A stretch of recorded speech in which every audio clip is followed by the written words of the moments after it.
Hello guys, welcome to our YouTube channel Bong reaction up 2.0 তে আরেকটা নতুন video দেখার জন্য চলে এসেছি। আমি রাজীব, আমি রিয়া। আজকে আমরা দেখবো একদম একটা আলাদা রকমের ভিডিও। আলাদা রকমের মানে ভিডিও টাইটেল আর কি বলে থাম্বনেলটা দেখার পরে আমার মনে হলো যে এরকমও হতে পারে নাকি, যে নারী আবার খারাপ।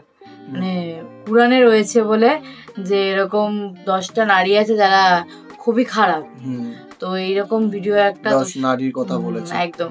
তো চলো বেশি দেরি না করে ভিডিওটা দেখি আগে কি আছে ভিডিওটার মধ্যে। চলো।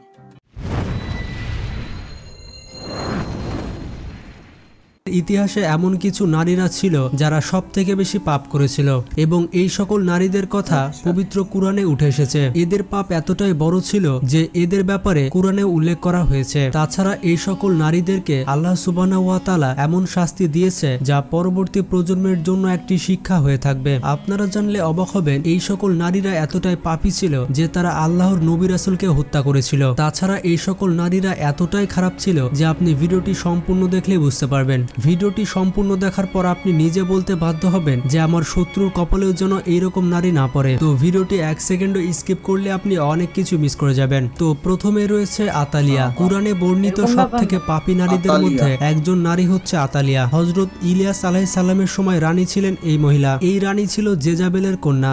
এই মহিলা দেখতে অনেক সুন্দরী ছিল, এর পাশাপাশি তিনি অনেক অহংকারী ছিলেন এবং আতালিয়ার বিবাহ হয়েছিল পার্শ্ববর্তী দেশের রাজার সাথে। এই মহিলা আল্লাহর ইবাদত করা বাদ দিয়ে বিভিন্ন দেবতার পূজা করতে শুরু করে। হঠাৎ তাদের দেশে একটি কাবিলা আক্রমণ করে এবং সবাইকে বন্দী বানিয়ে নিয়ে যায়। এই আক্রমণে আতালিয়ার হাজবেন্ড একটি গুহায় লুকিয়ে পড়ে। সেই কাবিলার লোকজন আতালিয়া এবং তার মেয়েকে বন্দী করে তাদের সাথে নিয়ে যায় এবং সেই গোত্রের লোকজন আতালিয়া এবং তার মেয়ের সাথে শারীরিক অত্যাচার করে এবং এরপর তাদেরকে ছেড়ে দেয়। সেই কওমের হাত থেকে মুক্তি পাওয়ার পর রানী আতালিয়া দেবতাদের পূজা ছেড়ে দিয়েছিল এবং একমাত্র আল্লাহর ইবাদত করতে শুরু করেছিল। কিন্তু এই পরিবর্তন তার মধ্যে স্থায়ী ছিল না। 1 বছর পর সে আবারও কাফের হয়ে যায় এবং দেবতার পূজা করতে শুরু করে।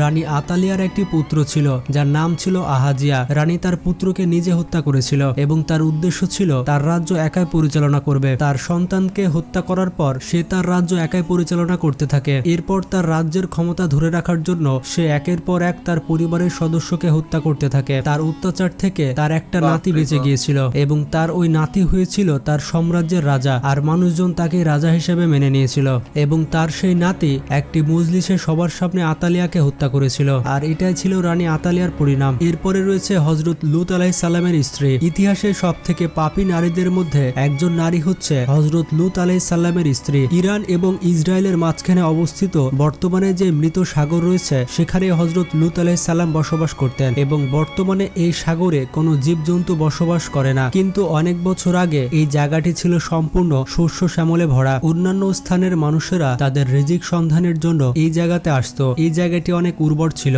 এটাই সেই জাতি ছিল যে জাতির কাছে আল্লাহ সুবহানাহু ওয়া তাআলা হযরত লূত আলাইহিস সালামকে প্রেরণ করেছিলেন। অবাক করা বিষয়টি হচ্ছে এই জাতির গুনাহগুলো সব থেকে আলাদা ছিল এবং তারা সব থেকে বেশি গুনায় লিপ্ত থাকতো। এই জাতিরা এমন গুনাহ করত যেই গুনাহ পৃথিবীর ইতিহাসে আর কোনো জাতি করেছিল না। এই জাতির প্রত্যেকটি মানুষ সমকামিতা ছিল। তারা পুরুষের সাথে পুরুষ এবং নারীদের সাথে নারী অবৈধ সম্পর্কে জড়িত ছিল। হযরত লূত আলাইহিস সালামের স্ত্রীর নাম হচ্ছে বাইলার। তিনি একজন নবীর স্ত্রী হওয়া সত্ত্বেও এই জাতির সাথে লিপ্ত ছিল। তিনি লূত আলাইহিস সালামের সাথে অভিনয় করতেন, কিন্তু ভেতরে ভেতরে তিনি সমকামিতাকে প্রশ্রয় দিতেন। এই নারীর থেকে হতভাগা নারী আর কে হতে পারে? তিনি সারা জীবন আল্লাহর নবীর সাথে জীবনযাপন করেও হেদায়েতের রাস্তায় আসতে পারেনি। লূত আলাইহিস সালাম যখন তার জাতিকে বোঝাতে পারল না এবং অনেক চেষ্টা করার পর কেউ লূত আলাইহিস সালামের কথা শোনেনি, তাই আল্লাহ সুবহানাহু ওয়া তাআলা তার ফেরেশতাদেরকে মানুষের রূপ দিয়ে লূত আলাইহিস সালামের কাছে পাঠিয়েছিলেন এবং তারা হযরত লূত আলাইহিস সালামের ঘরে মেহমান হিসেবে এসেছিল।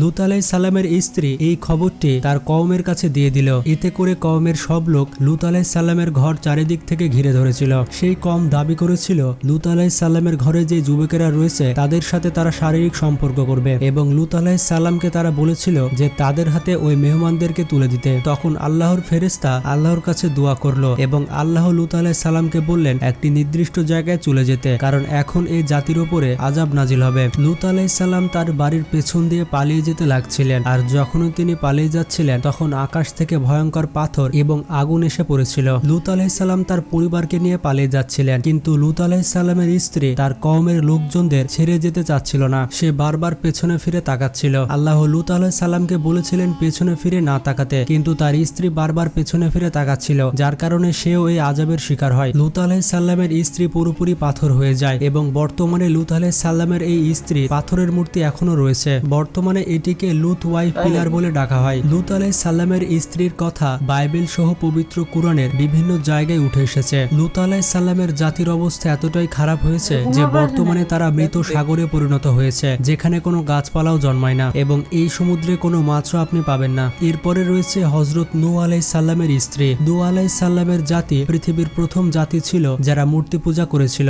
নূহ আলাইহিস সালামের জাতি এতটাই খারাপ ছিল যে তারা নিজেদের মানুষদের মূর্তি তৈরি করত এবং তাদেরই পূজা করত। এই জাতির কাছে আল্লাহ সুবহানাহু ওয়া তাআলা হযরত নূহ আলাইহিস সালামকে প্রেরণ করেছিলেন, কিন্তু এই জাতি ছিল সবথেকে অবাধ্য এবং সবথেকে বেয়াদব জাতি। তারা নূহ আলাইহিস সালামের কোনো কথাই শুনছিল না, এমনকি তারা নূহ আলাইহিস সালামের উপর পাথর মেরেছিল এবং তাকে তার ঘর থেকে বের করে দিয়েছিল, আর তাকে কোনো সাহায্য করেছিল না। এমনকি নূহ আলাইহিস সালাম আল্লাহর দাওয়াত দিলে তাকে ভরা মজলিসে পাথর মারা হতো। নূহ আলাইহিস সালামের উপর এত অত্যাচার করা হতো, তার কারণ হচ্ছে তার স্ত্রী এইসব কাফেরদের সাথে যুক্ত ছিল। নূহ আলাইহিস সালামের স্ত্রীর নাম ছিল বালেগা এবং ইতিহাসে সবথেকে পাপী নারীর মধ্যে তিনি অন্যতম। তিনি শুধুমাত্র কাফের ছিলেন না, তিনি প্রকাশ্যে কাফেরের মতো চলাফেরা করতেন। সে সবসময় নূহ আলাইহিস সালামের বিরুদ্ধে চক্রান্ত করত এবং তার জাতির সাথে মিলে নূহ আলাইহিস সালামের ক্ষতি করত। অনেক চেষ্টা করার পর যখন হযরত নূহ আলাইহিস সালাম কাউকে আল্লাহর পথে নিয়ে আসতো, তখন সেই ব্যক্তির কথা নূহ আলাইহিস সালামের স্ত্রী তার কওমের কাছে গিয়ে বলে দিত। তখন সেই জাতির লোকজন ওই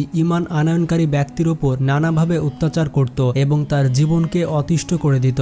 এমনকি নূহ আলাইহিস সালামের একজন পুত্র ছিল, সেই পুত্রকেও নূহ আলাইহিস সালামের স্ত্রী কাফেরদের দলে ভিড়িয়ে নিয়েছিল। নূহ আলাইহিস সালামের স্ত্রীর কথা আল্লাহ পবিত্র কুরআনে বেশ কয়েকবার বলেছেন এবং এর বিস্তারিত বর্ণনা বাইবেলেও রয়েছে। এরপর যখন আল্লাহ নূহ আলাইহিস সালামের কওমের উপর সেই বিশাল প্লাবন পাঠিয়েছিলেন, তখন নূহ আলাইহিস সালামের স্ত্রী এবং তার সন্তান এই বন্যাতে ভেসে গিয়েছিল। নূহ আলাইহিস সালাম তার সন্তান এবং স্ত্রীকে ওই বিশাল জাহাজে উঠা নেয়নি।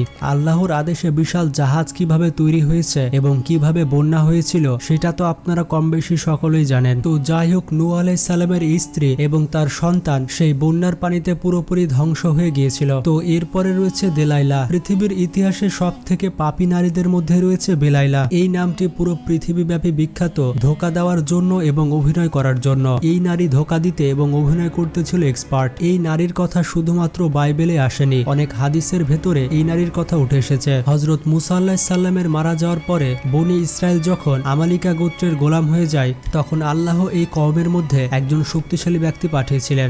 এই ব্যক্তি এতটাই শক্তিশালী ছিল যে তার কাছে 200 মানুষ কিছুই ছিল না। বনি ইসরায়েলের হাতিয়ার হয়ে উঠেছিল এই ব্যক্তি। এই ব্যক্তি আমালিকা গোত্রকে প্রায় ধ্বংস করে ফেলেছিল। যখন এই ব্যক্তি আমালিকা গোত্রকে ধ্বংস করে ফেলেছিল, তখন সেই গোত্র চিন্তা ভাবনা করলো এই শক্তিশালী ব্যক্তিকে অন্যভাবে পরাস্ত করার জন্য। তখন সেই জাতি ওই শক্তিশালী ব্যক্তিকে কাবু করার জন্য তাদের গোত্রের সব থেকে সুন্দর এবং সব থেকে বিপজ্জনক মেয়ে দেলাইলাকে তার পিছে লাগিয়ে দেয়। এরপর সেই শক্তিশালী ব্যক্তি ওই মহিলার সরলতা এবং সৌন্দর্যতার প্রেমে পড়ে যায়। তখন ওই শক্তিশালী ব্যক্তি তার এই শক্তির উৎস সম্পর্কে ওই মহিলাকে বলে দেয়। ওই ব্যক্তি মহিলাকে বলেছিল তার শক্তির উৎস রয়েছে তার চুলের মধ্যে।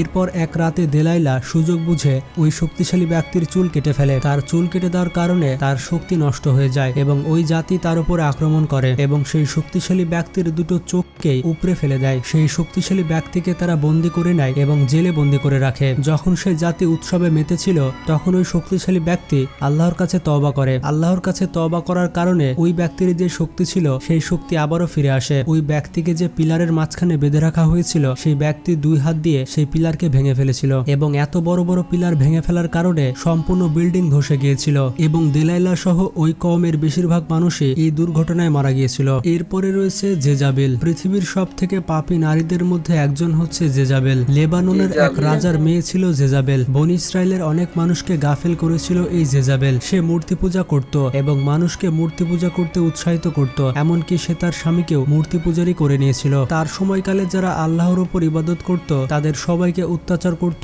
এই মহিলা। অবাক করার বিষয়টি হচ্ছে এক ব্যক্তি আল্লাহর ইবাদত করার জন্য এই মহিলা মহিলাকে দাওয়াত দেয়, কিন্তু শুধুমাত্র দাওয়াত দেওয়ার জন্য এই মহিলা ওই ব্যক্তিকে বল্লম ছুঁড়ে মেরে ফেলেছিল।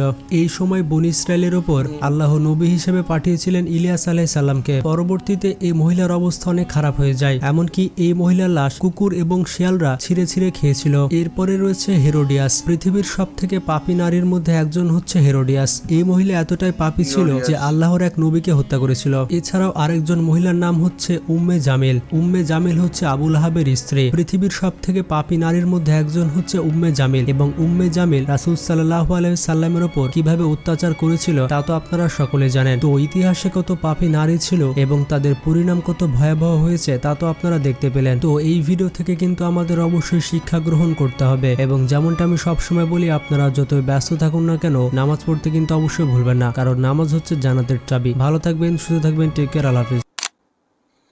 না, ভালো একটা ইনফরমেটিভ ভিডিও। আর ভিডিওটা মানে একভাবে শুনছিলাম, আর সঙ্গে যে অ্যানিমেশন গুলো চলছে, যাই হোক স্টোরিটা কিন্তু মানে সত্যিকারের যেটা বুঝতে পারলাম।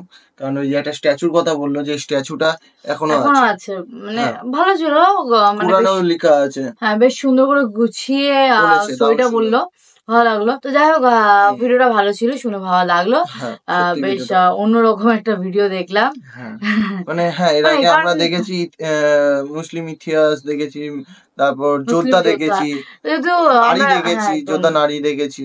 যেহেতু আমরা এই চ্যানেলে আমরা এইসব নিয়ে একটু দেখি, ইতিহাস নিয়ে ঘাটাঘাটি করি, তো ভাবলাম এই ভিডিওটাও দেখি। ইতিহাসের উপরে একটা ভিডিও, তো সেটাই দেখলাম, তো ভালো লেগেছে। ভিডিওটার বলার স্টাইলটাও খুব সুন্দর ছিল এই ভাইয়ার, আর খুব সুন্দরভাবে বুঝিয়েছে। তো যাই হোক, ভিডিওটা এখানেই শেষ করছি। দেখা হবে নতুন একটা ভিডিওতে, ততক্ষণের জন্য টাটা।